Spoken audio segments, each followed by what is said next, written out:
We are now in freshly renovated Muziekcentrum de Beelokken, and the hall looks really amazing, and it's such a pleasure for us as an orchestra to be here.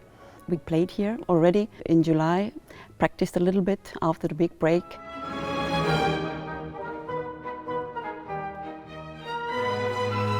We want to do in the next years the whole Beethoven cycle and play all the symphonies and also record them. And we start with the Seventh Symphony. Why do we do that? There are several reasons for this, actually. One is that Beethoven7 Symphony is one of the best pieces ever written, and that was also Beethoven's his own favorite, and it's also my personal favorite, and it has accompanied me for very many years already, and I have made my own journey through this piece, through the life until now also. Beethoven7 Symphony has the essence of Beethoven's work generally in a way is in its symphony. And at the same time, it's also a turning point, because the symphonic form as such, which is developed from the suite, meaning from the dances, has reached its end in a way in the symphony. And Beethoven really takes the absolute most out of it and pushes it to its limits. And Richard Wagner also said it's like an apotheosis of a dance.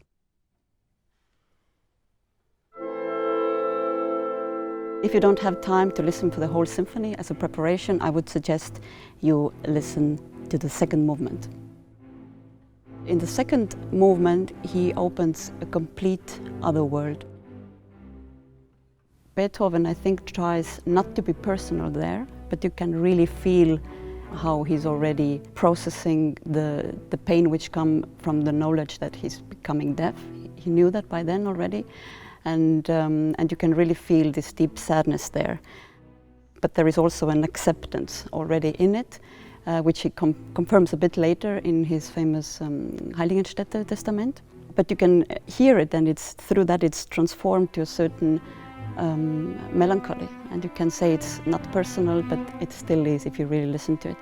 But he really accepted it and even gained more power, which even for the later works you can even feel this power so clearly, and even more joy for life despite of this diagnosis.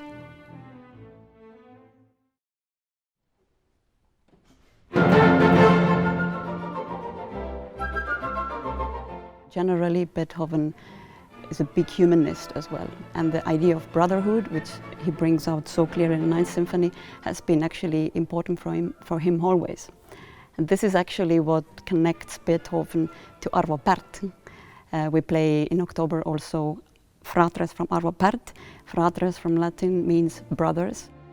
Brotherhood is a really important thing for both of those composers.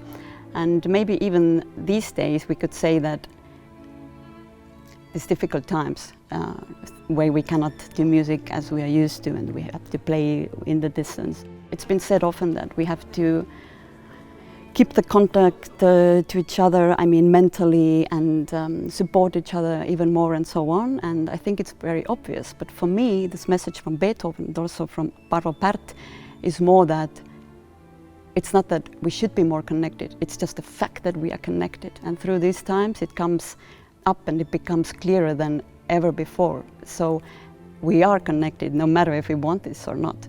And it's also clear that whatever we do to others, we do to ourselves. And I think this is also the message from Fratres, from Arvo Pärt. And it will be played by Emanuel Ceknavorian.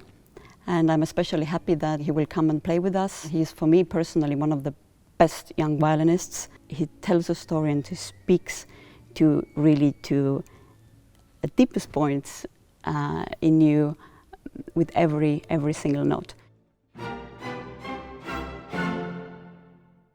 We enjoyed very much playing Beethoven7 Symphony here in this amazing new acoustics.